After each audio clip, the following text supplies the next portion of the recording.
Mantan Dirut Pertamina Karen Agustiawan dijadikan tersangka dan ditahan oleh KPK terkait kasus dugaan korupsi pengadaan LNG di Pertamina tahun 2011 sampai 2021. Karen disebut tidak memenuhi prosedur sehingga merugikan negara lebih dari 2 triliun rupiah. Namun Karen mengaku keputusannya sudah sesuai prosedur dan melalui 3 konsultan dan dilakukan bukan buat kepentingan pribadi melainkan merupakan tugas untuk pemenuhan proyek strategis nasional. Karen menjabat sebagai Dirut Pertamina selama 5 tahun mulai 2009 sampai 2014. Apa komentar Anda mengenai dugaan korupsi terhadap Karen Agustiawan ini? 6339160 dan WhatsApp call 0816924924 kami buka untuk Anda. Saya heran ya sama bangsa ini ya, negara ini selalu dikorupsi ya. Kayak jalan tol kemarin yang di Kampek itu, yang MBS itu dikorupsi. Sekarang ini dikorupsi lagi. Apa yang dikorupsi ya? Kalau menurut saya kayak Pak Jokowi ya, nggak cerita-cerita negara kita bakal maju 2000 berapa atau 2040 atau 2030 kita jadi negara maju gitu. Nah, kita nggak usah sebut itu dulu dah. Yang penting hukum dulu kita harus rapiin, baru kita sebut negara maju gitu loh. Kita nggak perlu ini negara maju dulu gitu. Itu hukum harus dijelaskan dulu. Ini kalau hukum harus dijelaskan nggak bakal bisa maju negara kita. Selalu dikorupsi, apapun dikorupsi. Kita nggak usah disamakan dengan Tiongkok dah.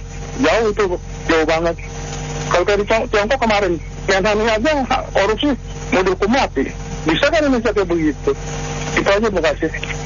KPK juga bukan orang-orang suci ya, manusia biasa. Jadi kalau menurut saya tuh di Indonesia itu kalau benar-benar mau bersih, pilihlah penegak hukum, KPK, Kejaksaan, Kepolisian, Mahkamah Agung, semuanya yang benar-benar orang bersih, yang benar-benar nggak ada hubungan dengan politik ya. Kalau sekarang ini saya lihat segala-galanya dipolitisasi, kayak Pak Dahlan Iskan, terus dulu Bapak Burhanuddin Abdullah tuh yang mantan Gubernur BI, dan juga sekarang Ibu Karen ya. Kalau menurut saya mereka B3 ini orang-orang yang baik ya, selain pandai juga baik ya. Tapi aneh kalau di Indonesia ya, orang yang baik itu malah dijebloskan ke sel. Malah orang yang banyak yang jahat gitu, yang korupsi, dana desa atau dana macam-macam itu ya, itu malah dibiarkan aja bebas berkeliaran gitu. Jadi di Indonesia itu unik sih sistem keadilannya menurut saya. Saya hanya berharap semoga nanti yang jadi penegak hukum maksud saya, mulai Kejaksaan, Mahkamah Agung, Kepolisian, dan KPK benar-benar dipilih orang yang bersih. Kalau Indonesia mau benar ya, dan jadinya tuh bisa maju negaranya. Kalau begini tuh saya kacau. Banyakan orang jadi nggak benar bisa jadi jabatan, orang yang baik malah masukin sel, kan aneh. Dan semoga Ibu Karen tabah gitu, jangan takut. Kalau memang benar jangan takut, walaupun menghadapi KPK. Itu aja, makasih. Itu kok kalau memang salah ya memang monggo lah diusut. Cuma permasalahannya kok ini kasus lama kok dikorek-korek ya. Sedangkan untuk kasus-kasus yang baru dan lebih besar malah dibiarin. Itu tuh yang Formula E gimana ya? Ini yang Formula E malah mau digadang-gadangkan mau jadi presiden tuh. Gimana tuh? Makanya saya melihat KPK ini tebang pilih banget kayak gitu. Udah nggak adil, sudah di dalamnya yang korupsi juga ada, yang tersangkut teroris ada ya. Ini speednya kalau dipikir speednya sangat-sangat lambat. Dia pilih-pilih tuh, pilih-pilih yang bukan teman atau setorannya kurang baru diusut. Ngapain korek-korek kasus lama? Kalau memang salah ya udah oke. Ya itu ibu yang tersangka kan katanya memang sudah di cross check ke 3 konsultan kan. Jadi yang di depan mata aja tuh Formula E itu gimana tuh? Ya itu aja, makasih. Bapak itu tadi ngomong benar, masalah Formula E nggak selesai, masa mau menjabat jadi presiden? Bagaimana negara ini? Negara ini bisa dijual, dan negara ini diinceran dari orang luar, kekayaan alamnya berlimpah, emas banyak di mana-mana, gitu. Jadi harusnya presidennya yang bersifat Pancasila, menjunjung tinggi Pancasila, mencerdaskan rakyat. Sekolah-sekolah dibangun, jangan belajar itu pesantren-pesantren doang, gurunya yang perkosa murid-muridnya. Apa yang dipelajarin? Belajar ilmunya, jadi cerdas anaknya, begitu. Ya Indonesia mah kok masa korupsi mah udah budaya sejak kita merdeka sampai sekarang. Tapi negara nggak bangkrut kan? Ya nggak? Kita kalau mau usatin bisa bikin penjara 10 biji, 20 biji nggak muat.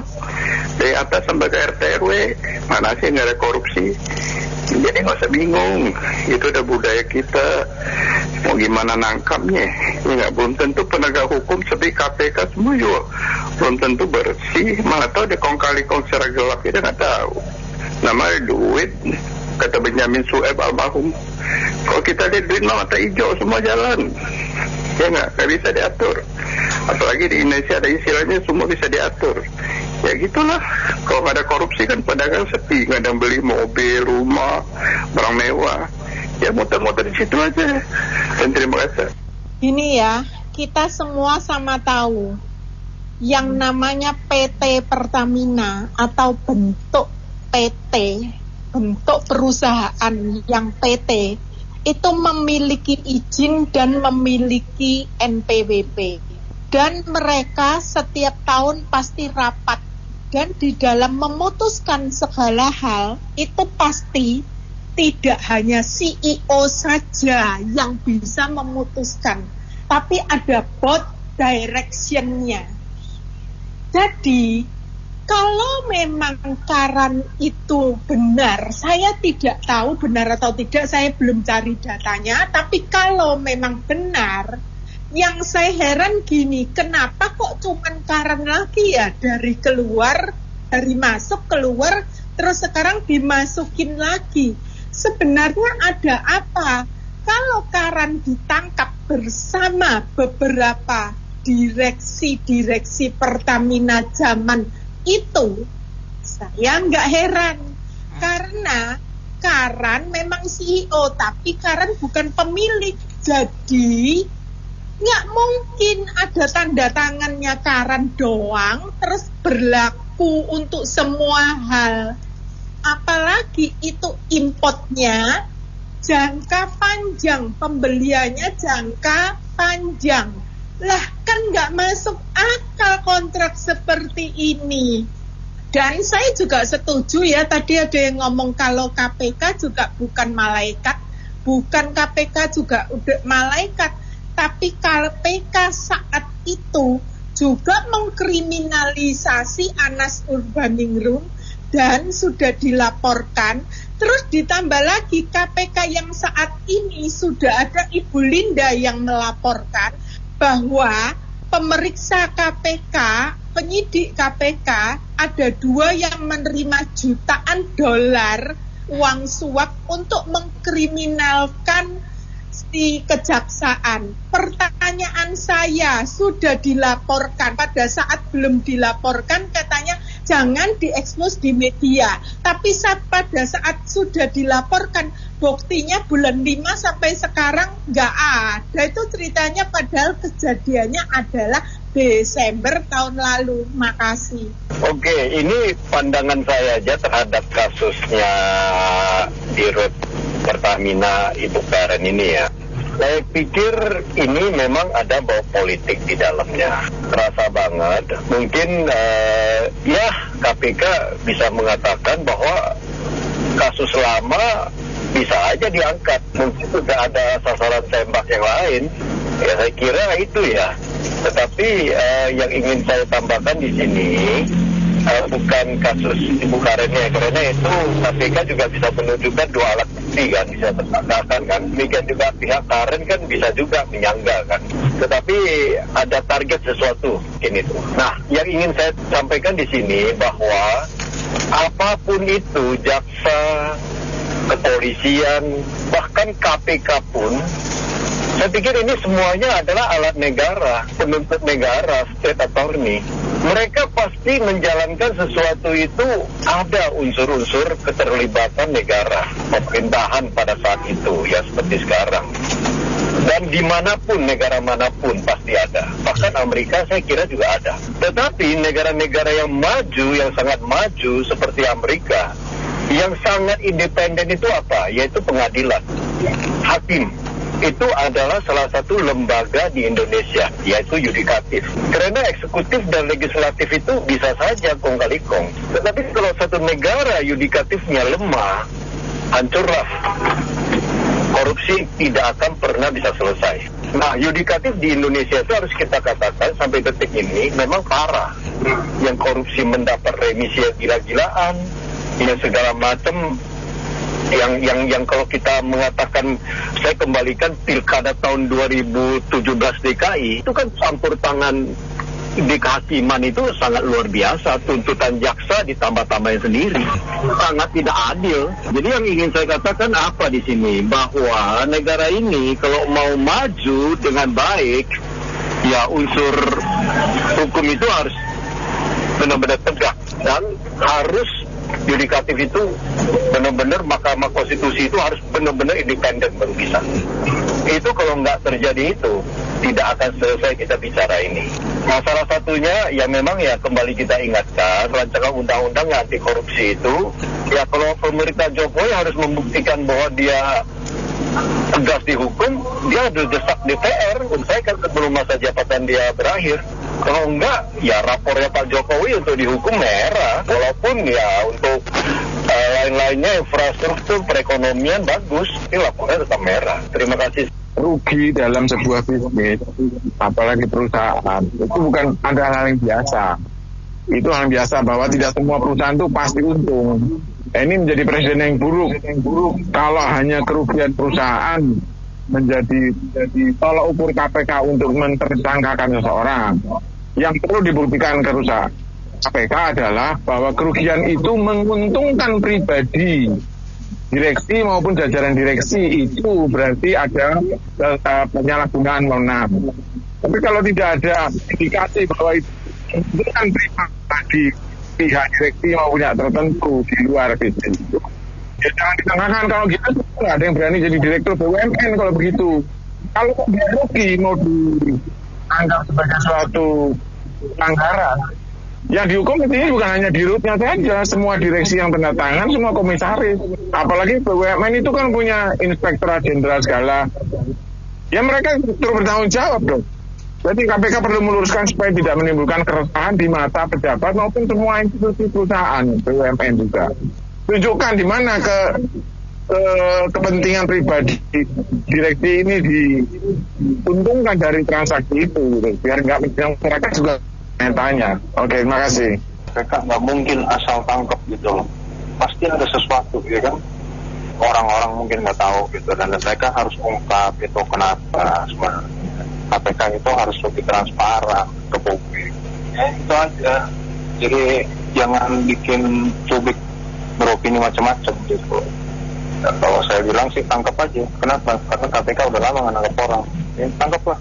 Biar ada yang ditangkap gitu. Terima kasih. Saya juga melihatnya ini KPK kalau mau terus teranglah gitu loh. Terus Juli harus batubara kenapa nggak ditangkap? Harun Masiku kemana? Jadi kayaknya ada nuansa politik juga saya lihat ini loh, yang disuruh oleh penguasa mungkin. Ini prediksi saya begitu loh. Jadi misalnya kalau mau jujur sekalian gitu loh, jangan tanggung-tanggung. Kenapa ditutup-tutupin yang kayak Harun Masiku kemana larinya tuh? Julius Batubara kemana larinya tuh? Itu kan merugikan negara juga itu loh. Kenapa diem seolah tutup mata? Nah, kalau mau jujur sekalian, tangkap semua. Saya senang gitu loh. Jadi negara kita adil dan makmur gitu loh. Jangan pilih. Kalau nggak di lingkungan sendiri nggak ditangkap, di lingkungan orang tangkap. Maksudnya dalam lingkaran ini di luar teman-teman dia itu tangkap, yang di sekolah dia nggak tangkap. Bagaimana mau dibawa kemajuan bangsa ini? Terima kasih. Ya, ini cuma opini saya aja. Mudah-mudahan masih dalam konteks. Basically kalau saya pribadi, kalau ditanya dari 10 orang pejabat Indonesia, pejabat kita, dari 10 orang pejabat kita, ada berapa orang yang korupsi? Pasti ada 11 yang korupsi. Jadi kalau mau dibilang kalau saya pribadi, menurut saya kita tidak boleh terlalu naif bahwa di lingkungan birokrasi kita, korupsinya itu udah mendarah daging, dan itu pasti akan terus terjadi selama hukumnya masih bercandaan. Jadi kita nggak bisa harapin korupsi itu, dan itu pasti dari atas sampai paling bawah itu pasti ada. Itu apalagi kalau kita ngomong ya, kalau kita bicara mengenai korporasi, ini adalah state owned company. Kita semua tahu bahwa salah satu departemen yang paling besar di kabinet adalah BUMN. dan Pertamina itu adalah salah satu yang paling kuasa sekali. Jadi itu udah merupakan ATM penguasa dari zaman dulu sampai sekarang itu masih. So, apakah KPK tebang pilih? Ya, saya setuju. Mungkin aja tebang pilih. Apakah Bu Karen sendirian korupsinya? Tidak mungkin. Korupsi sebesar itu sudah pasti berjemaah. Apakah ada sesuatu yang menguntungkan pribadi? Menurut saya, ya. Tapi apakah Bu Karen sendiri? Tidak mungkin. Karena kecuali kalau korupsi cuma level cuma 50 juta ya. Tapi kalau levelnya udah begitu, itu sudah pasti berjemaah. Kalau kita mau fair, ya kalau kita mau fair, ya memang saat ini kondisinya beberapa opini yang ini ada yang betul juga masing-masing nggak ada yang salah lah, masing-masing yang pasti, tapi itu cuma yang ini sekarang saya sampaikan ya saya aja. Oke. Ikutin berita tentang Ibu Karen ini di Pertamina, yang saya terjang kehebatannya apa segala macam dulu di Pertamina ya. Menurut saya ini saya agak ragu nih kali ditangkap ada unsur politis atau apa, saya nggak tahu ya, cuma duga-dugaan aja. Dari dulu juga rumornya banyak orang berkepentingan nggak senang dengan dia ya. Dicek aja hartanya, kalau harta yang nggak ada dia dituduh korupsi mau dipenjarakan. Kalau korupsi untuk negara dia nggak bisa salahin. Apa beda kasus dia dengan Ibu Sri Mulyani dulu yang mau ditangkap, yang akhirnya diberhentikan oleh Pak SBY sampai kabur jadi kepala Bank Dunia ya, itu kan memalukan buat Indonesia ya. Orang hebat begituin ya. Saya rasa mudah-mudahan pemerintah jeli dalam hari ini ya, dan KPK juga ditunggangin oleh unsur politik. Terima kasih. Kalau hukum di Indonesia itu ya pengalaman saya itu ditangkap dulu, baru proses, nanti baru dicariin pasal, karena pasal di Indonesia itu sangat banyak. Lolos pasal 1 ke pasal yang lain itu pasti ada gitu. Makanya kan hati nurani orang penegak hukum itu ya harus diperbaiki juga gitu. Makasih. Ada pasal A, lolos pasal B. Pasal B nggak lolos, pasal C ditangkapnya. Begitulah kira-kira. Jadi di sini hukumnya masih kampungan gitu loh saya lihat. Nggak jelas, diproses dulu baru ditangkap. Ditangkap nanti nggak ada kolega di dalam, nggak lolos. Kita kerja juga begitu. Hampir sama juga dengan hukum. Kalau ada orang dalam, lolos. Bukan formalitas kita jaga, bukan. Jadi sampai kapan maju. Terima kasih. Ya, jadi dua Bapak itu sampaikan artinya penegakan hukum ya itu memang harus dipertegas lagi. Jadi artinya pasal 1, ayat 1, ayat 2, ayat 3 dan seterusnya atau pasal lain memang harus diperjelas dan dipertegas lagi agar tidak terjadi beda persepsi baik orang yang terdakwa ataupun penegak hukumnya. Namun ini perusahaan-perusahaan negara di bawah BUMN mau Pertamina, kemarin PLN, ini Pertamina, lalu yang ada jalan tol lagi, Waskita dan lain sebagainya ya, jalan tol intinya lah.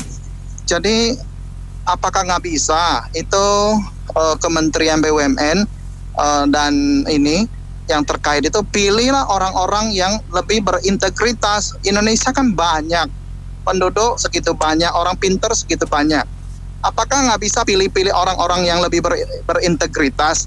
Yang penting komutnya, presidirnya, lalu jajaran direksinya, operasionalnya itu dipegang orang-orang yang lebih baik, yang putra-putra, putri-putri terbaik, yang punya integritas, yang memang keluarganya juga baik-baik, keluarganya itu memang mau bekerja, mengabdi untuk negara. Nah, misalnya ada beberapa lah kan putra-putri terbaik di Indonesia juga ada, baik di kementerian sekarang maupun di ya pejabat-pejabat. Namun menurut saya itu lebih selektif lah ya. Jadi supaya tidak menjabat lalu baik sengaja maupun ceroboh tidak sengaja akhirnya merugikan negara sampai triliunan. Demikian. Saya ikut prihatin untuk kasus Bu Karen ya. Tapi ini sudah kasus yang kedua. Yang kasus pertama kan didakwa juga, tapi Bu Karen bisa bebas di MA karena yang dilakukan itu memang untuk korporasi perusahaan dan tidak ada upaya untuk memperkaya diri sendiri. Saya yakin untuk yang kasus ini juga nanti Bu Karen akan menang itu. Karena apa? Yang dilakukan itu kan kegiatan korporasi, dan saya yakin itu sudah dilakukan sesuai dengan prosedur yang ada begitu.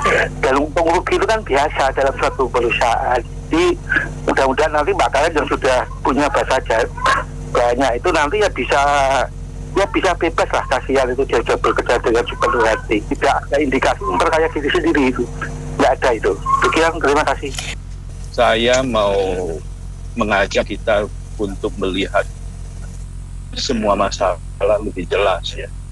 Ini penegak hukum, tentunya berdasarkan hukum. Kalau nggak ada bukti ya mungkin bahwa seseorang Anda bisa menganggap itu dia orang baik, ya justru banyak masalah muncul dari orang yang dianggap baik itu. Ya, jadi bukan kita yang subjektif yang menilai ini orang ini baik atau orang ini jahat. Ya. Patokannya apa? Kan kita pribadi. Bukan begitu. Mengelola negara ini berdasarkan hukum. Ya, saya menghimbau, saya juga dulu kerja ya. Jadi sebagai seorang pegawai ya, baik swasta, baik BUMN, kita harus pintar melihat masalah. Semua masalah ada risiko. Satu keputusan kita ambil, kita menanggung risiko itu. Ya, bahwa masuk penjara bisa. Karena pemilik atau CEO segala macam, mereka juga punya risiko sendiri, dan dia dalam tahap tertentu itu mau menanggung risiko itu buat dia pikul secara pribadi. Jadi dia mengalihkan kepada ya kita, misalnya kita jadi middle manajemennya ya. Jadi harus pintar. Segala hal itu nggak sesimpel begitu. Jadi saya menghimbau kita untuk mengikuti proses hukumnya secara selesai ya, nggak usah perlu punya penilaian pribadi, go ahead, karena negara harus dikelola secara hukum, bukan secara pandangan pribadi. Makasih. Nah itu tuh direktur, saya nggak tahu gaji berapa lah, cuma pasti kan tinggi ya. Nah itu aja masih bisa, kalau misal benar ya, bisa korupsi gitu loh.